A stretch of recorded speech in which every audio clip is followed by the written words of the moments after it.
నమస్కారం. దేవి భక్తి సుధా ఛానల్ ప్రేక్షకులకి నమస్కారం. శ్రీ గురుభ్యో నమః. ఈరోజు మనం సౌందర్య లహరిలోని 9వ శ్లోకాన్ని నేర్చుకోబోతున్నాం.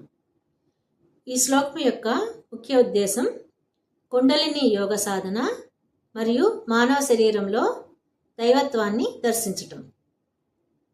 మానవ శరీరంలో వెన్నుపాము ఆధారంగా 6 శక్తి కేంద్రాలు అనగా షట్చక్రాలు ఉంటాయి. ఈ శ్లోకం బాహ్య పూజల కంటే కూడా అంతర్గత ధ్యానానికి ప్రాధాన్యత ఇస్తుంది. వెన్నుపూస చివర నిద్రిస్తున్న కుండలిని శక్తిని జగన్మాతను ధ్యానం ద్వారా మేల్కొలిపి సహస్రార చక్రానికి చేర్చడమే ఈ శ్లోకం యొక్క ముఖ్య ఉద్దేశం. పంచభూతాలు మరియు మనస్సుపై నియంత్రణ వస్తుంది. శరీరంలోని ఒక్కో చక్రం ప్రకృతిలోని ఒక్కో తత్వానికి ప్రతీక. ఈ శ్లోక ధ్యానం ద్వారా వీటిపై పట్టు సాధించవచ్చు. మూలాధార చక్రం ఇది వెన్నుపూస యొక్క చిట్ట చివరి భాగంలో ఉంటుంది. ఇది పృథివీ తత్వానికి ప్రతీక. మణిపూరక చక్రం ఇది నాభి స్థానంలో వెన్నుపూసలో ఉంటుంది. ఇది జలతత్వానికి ప్రతీక. స్వాదిష్టాన చక్రం ఇది జననేంద్రియాల వెనుక భాగంలో అంటే నాభికి కొంచెం కింద వెన్నుపూసలో ఉంటుంది. అగ్నితత్వానికి ప్రతీక. అనాహత చక్రం హృదయ స్థానంలో అంటే ఛాతీకి మధ్య భాగంలో వెన్నుపూసలో ఉంటుంది.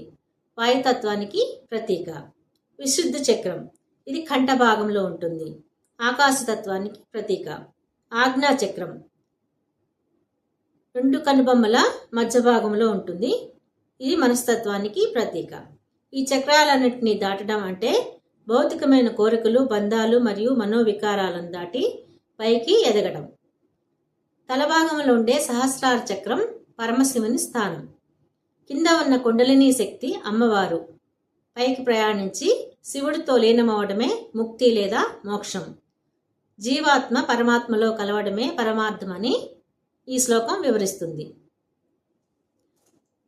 లౌకిక ప్రయోజనం. మంత్రశాస్త్రం ప్రకారం ఈ శ్లోకాన్ని క్రమం తప్పకుండా జపించటం వల్ల భయాలు తొలగిపోతాయి. ముఖ్యంగా ప్రయాణాల్లో ఉన్నప్పుడు మానసిక ప్రశాంతత మరియు ఏకాగ్రత లభిస్తుంది. శారీరక ఆరోగ్యం మెరుగవుతుంది. ఎందుకంటే ఇది శరీరంలోని ప్రధాన శక్తి కేంద్రాలను తేజపరుస్తుంది. ఇప్పుడు మనం శ్లోకాన్ని నేర్చుకుందాం. మహిమూలాధారే కమపి మణిపూరే హుతవహం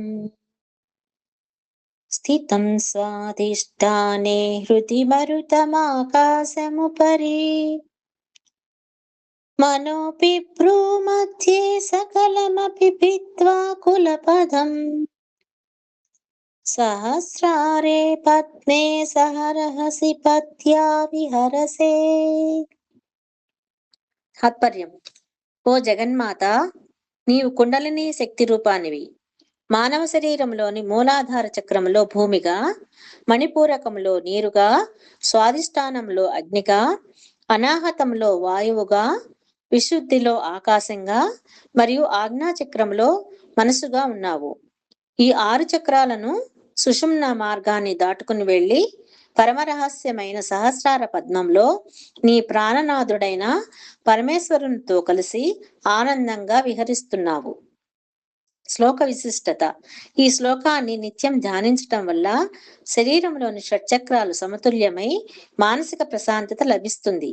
అంతేగాక సుదూర ప్రయాణాల్లో ఉన్నవారికి రక్షణ కలగటానికి, కోల్పోయిన సంపద తిరిగి రావటానికి ఈ శ్లోక జపం విశేషంగా సహాయపడుతుంది. ఇప్పుడు ప్రతిపదానికి అర్థం చూద్దాం.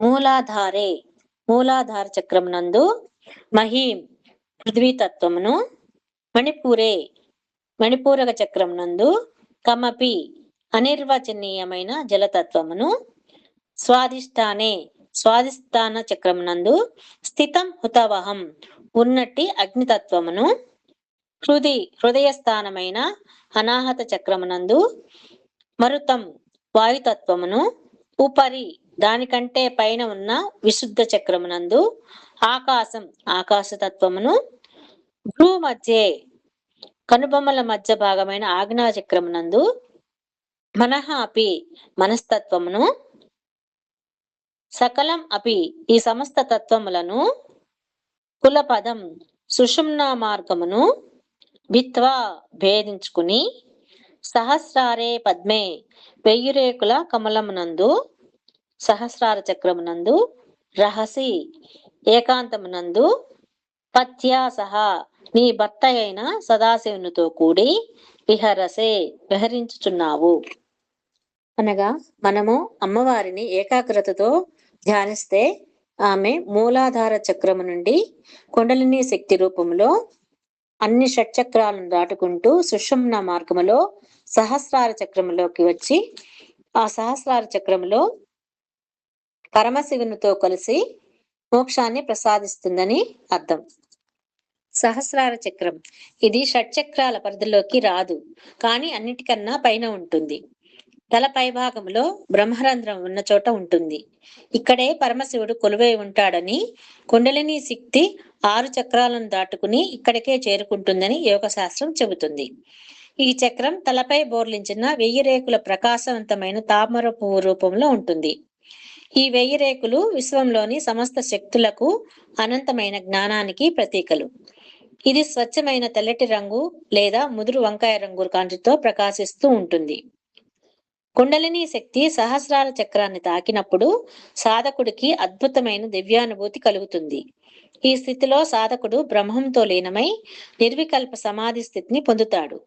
దీనిని ఉత్తేజపరచటం వల్ల మానసిక ఆందోళనలు పూర్తిగా నశించి ప్రశాంతత సిద్ధిస్తుంది. ఇది మనిషిని విశ్వశక్తితో అనుసంధానించే ఆధ్యాత్మిక ద్వారం.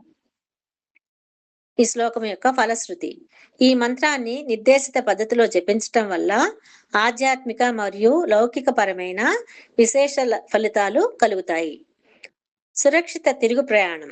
ఇళ్లకు దూరంగా, విదేశాలలో లేదా సుదీర్ఘ ప్రయాణాల్లో ఉండి ఎన్నాళ్లకో ఇంటికి తిరిగి రాని వారు క్షేమంగా వెనుకకు వస్తారు. పంచభూతాలపై ఆధిపత్యం. శరీరంలోని పృథ్వీ, ఆప్, తేజస్, వాయు, ఆకాశం అనే పంచభూతాల తత్వాలపై సాధకుడికి నియంత్రణ వస్తుంది. అష్టైశ్వర్య ప్రాప్తి. జీవితంలో దారిద్ర్యం తొలగి సర్వసంపదలు చేకూరుతాయి. చక్రాల యాక్టివేషన్. శరీరంలోని షట్చక్రాలు మూలాధారం నుండి ఆజ్ఞాచక్రం వరకు సమతుల్యత సాధించి కుండలిని శక్తి జాగృతమవుతుంది. ఆరోగ్య సిద్ధి. పంచభూతాల అసమతుల్యత వల్ల కలిగే శారీరక రుగ్మతలు, అనారోగ్యాలు నయమవుతాయి. శ్రీమాత్రే నమః.